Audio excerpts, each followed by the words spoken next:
brought to you by Gamsel and RLG on GRTS. During the championships, you'll have a unique opportunity to win mobile phones, laptops, credits, and many more surprises. Just predict and win.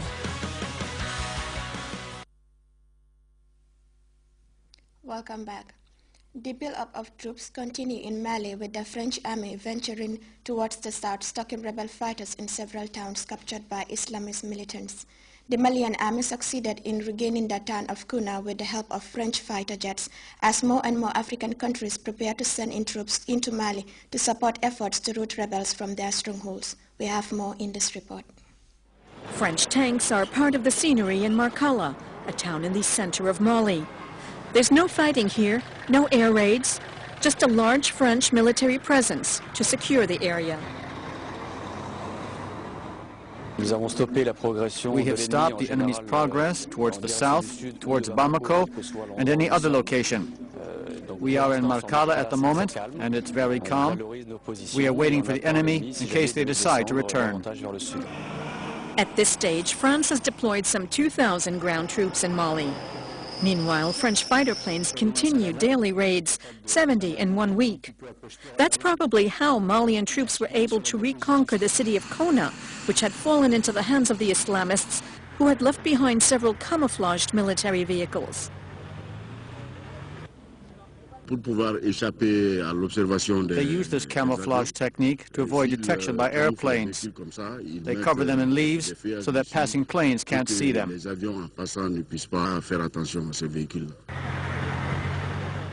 As French and Malian soldiers engage in battle, West African leaders meeting in Abidjan Saturday called for greater international involvement in Mali. In other words, greater support for the UN-backed African-led force which will be arriving in Mali.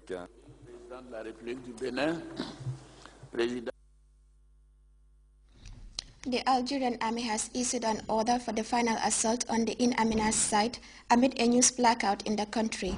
In the city, people are asking what's going on, with information coming from only two sources, the army and state television. We have more on that in this report. With the news blackout in Algiers, the only information available on the hostage crisis in Algeria comes from state television and security sources. According to these sources, cited by the French wire service AFP, Algerian special forces made a final assault on the In Amenas gas facility on Saturday. The heavily armed Islamist gunmen were hauled up in the complex with the remaining hostages. 7 foreign hostages and 15 kidnappers were killed during the operation. Although no pictures of the assault were available, as not even the official media were allowed to film, images of freed Algerian and Western hostages were broadly aired, with eyewitness accounts on the inevitability of the assault to avoid a human and material disaster, according to the official version. I think they did a fantastic job. I was very impressed with the Algerian army. Very relieved to be out, obviously. We still don't know really what's happening.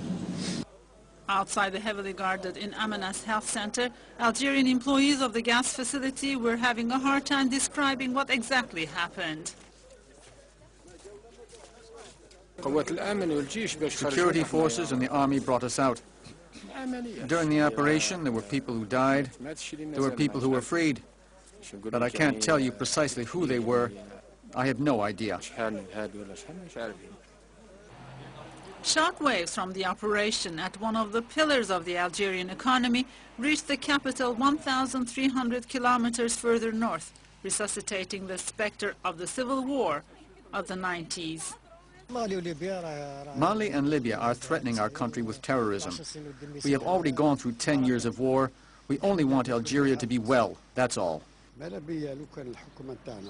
Our government should be telling us what's going on. We shouldn't have to find out from foreign sources that there is a war going on in our country. Reporting on the final assault, Algerian public TV affirmed that the 7 foreign hostages were executed by their kidnappers. In Côte d'Ivoire, the Prime Minister has reopened talks with the People's Popular Front Party following months of silence on both sides. Electoral reform and security was among the main issues discussed during the two-hour meeting, where the FBI demanded the release of their members presently in prison. We have details of that in this report.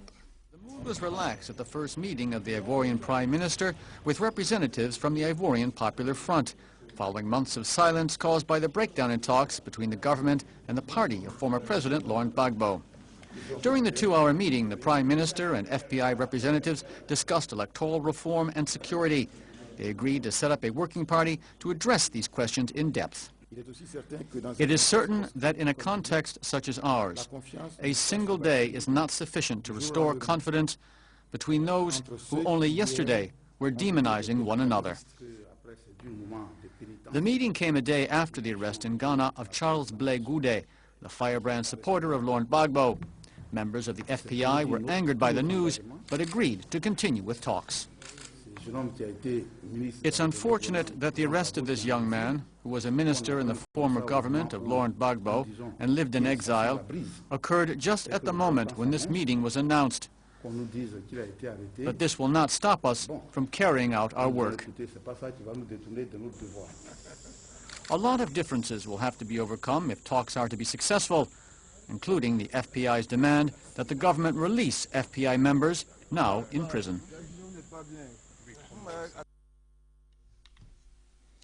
We now take a second break, and before we go, a reminder of our headlines. The Vice President, Ajay Agsatunjai, said he has presided over the call to the bar of the maiden batch of homegrown lawyers in the country. Moving to intensify tourism in the interior, GTB officials have crisscrossed the length and breadth of the country inspecting holiday lodges and resorts. Algerian special forces have combed through the troubled In Amenas gas plant as they attempt to end the standoff with militants. And French troops have continued their offensive against militant targets in northern Mali against the backdrop of increasing international support for the government in Bamako. That brings us to the end of the news. Thanks for joining us. Stay tuned and enjoy the rest of our programs.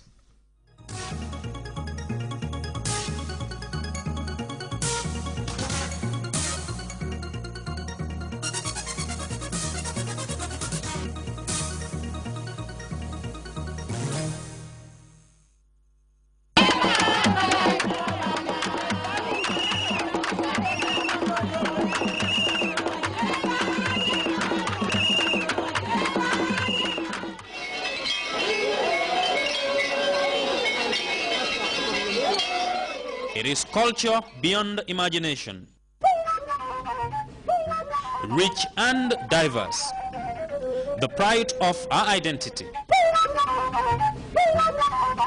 Join Banna Jeju on these breathtaking and captivating moments as he crisscrosses the length and the breadth of the Gambia in search of culture. Coming soon on GRTS in 2013. Suñu Chosan, Nyoka Mom.